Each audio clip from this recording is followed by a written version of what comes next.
Former Casper Mayor Bruce Nell denies the allegations of domestic abuse that led to his resignation this week. Snow closes the Beartooth Highway in northwest Wyoming for the first time this season. And columnist Bill Sniffen highlights the river cities of Wyoming. Bringing you these stories and more from Wyoming's largest news organization, I'm Wendy Core for Cowboy State Daily. The mayor of Wyoming's second largest city abruptly resigned Thursday, days after allegations that he physically attacked his wife during a trip to Texas last weekend. Cowboy State Daily's Leo Wolfson reports that Casper Mayor Bruce Nell submitted his letter of resignation to the city on Thursday. This was in response to a protection order that was filed by his wife against him, alleging that he punched her in the head, causing her to strike a wall and need to get 12 or 13 staples in her head as a result of the incident. Nell has denied the allegations, saying that his wife was very intoxicated and fell, causing her own injuries. He also said law enforcement in Texas investigated the incident and did not charge him with any crime, nor was he placed under arrest. When Nell resigned Thursday, it marked the end of a turbulent and controversial 9-month term as mayor and nearly 3 years on the city council.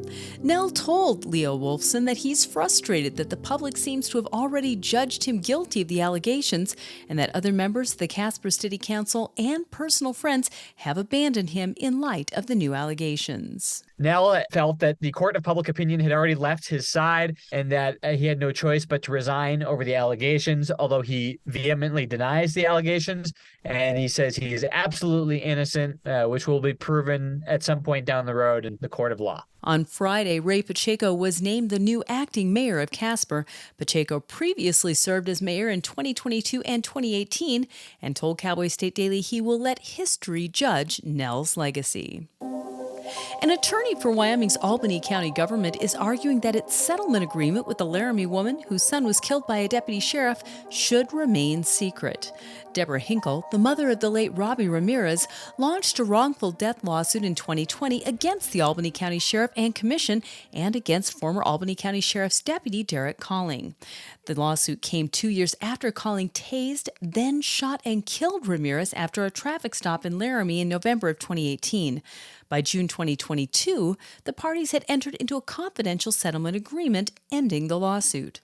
But Cowboy State Daily's Claire McFarland reports that a settlement agreement that involves public money is a public record under state law, conflicting with the confidentiality of the 2022 agreement. Because on the one side, there's a risk of litigation where if all the parties entered into the agreement thinking it would be confidential, Albany County's attorney is saying, we don't want to get sued for deceiving other parties in that. And then on the other hand, it is a settlement that likely involves public funds and likely is a public document. According to a recent Supreme Court ruling, though, district courts can determine whether any sensitive information should be redacted from such settlements before they're released to the public. I'll be back with more news right after this. At Hilltop Bank, we understand that buying a home is a big decision. That's why we're here to be your trusted partner on the path to home ownership. Our experienced mortgage team will guide you every step of the way, from pre-approval to closing. We offer competitive rates and a wide variety of home loan options to best suit your needs. With our local knowledge and personalized service, you'll feel confident and comfortable throughout the entire home buying process.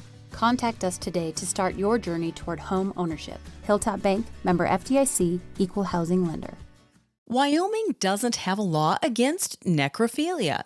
But in the typical case in which a prosecutor would be poised to charge someone with necrophilia, which means having sexual intercourse with a corpse, there are already other more serious charges involved, according to Crime and Courts reporter Claire McFarland. I spoke to prosecutors on this topic, and they said basically when they have seen this come into a case, there's already way harsher charges, penalties at play, like homicide. The instance sometimes you hear of in an urban legend of a person in a morgue taking advantage of bodies, the prosecutors I spoke to hadn't really seen this huge need for a necrophilia law yet, but it could happen. There have only been a couple of cases in recent years in which a necrophilia charge might have been levied, but prosecutors say such a law could be another tool in a prosecutor's toolbox. Well, for the first time this season, U.S. Route 212 between Wyoming and Montana, also known as the Beartooth Highway, has closed because of winter weather and poor road conditions. This isn't the end of the road for the Beartooth Highway in 2023, though, as the entire stretch is expected to reopen Saturday. But as Cowboy State Daily's Andrew Rossi reports, it is the time of year when every trip over any of Wyoming's mountain passes becomes more questionable. Wyomingites who are traveling over the mountain passes need to be aware that it's that time of year when the weather can change pretty instantly, and they need to have all the supplies and all the safety precautions they need. The best thing they can do is go in with a plan, because the last thing anybody wants to do is get caught in a snowstorm on the Beartooth Highway and get caught up there, because it might be a while before you get out, let alone when your vehicle gets out. There's never been an official closure date for the Beartooth Highway, which stays open each year as long as possible. Once the snow starts falling consistently and heavily, the highway is closed for the season until plowing begins the following spring. And in this weekend's column, Cowboy State Daily's Bill Sniffen highlights the river cities that he's explored in his Wyoming travels. Wyoming is famous for its mountains and its trails, and I think people don't realize we have all these fantastic river systems.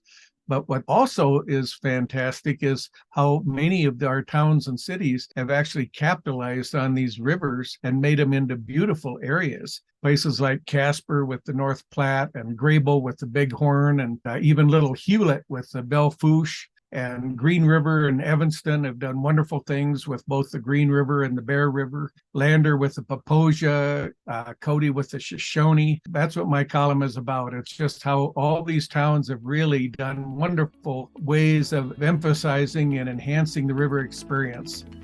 And that's today's news. If you're ready to unlock your daily dose of Wyoming, sign up for the Cowboy State Daily newsletter to stay in the know. Some of the best local reporting in the Cowboy State will be delivered to your inbox daily. Just sign up at www.cowboystatedaily.com. I'm Wendy Core for Cowboy State Daily.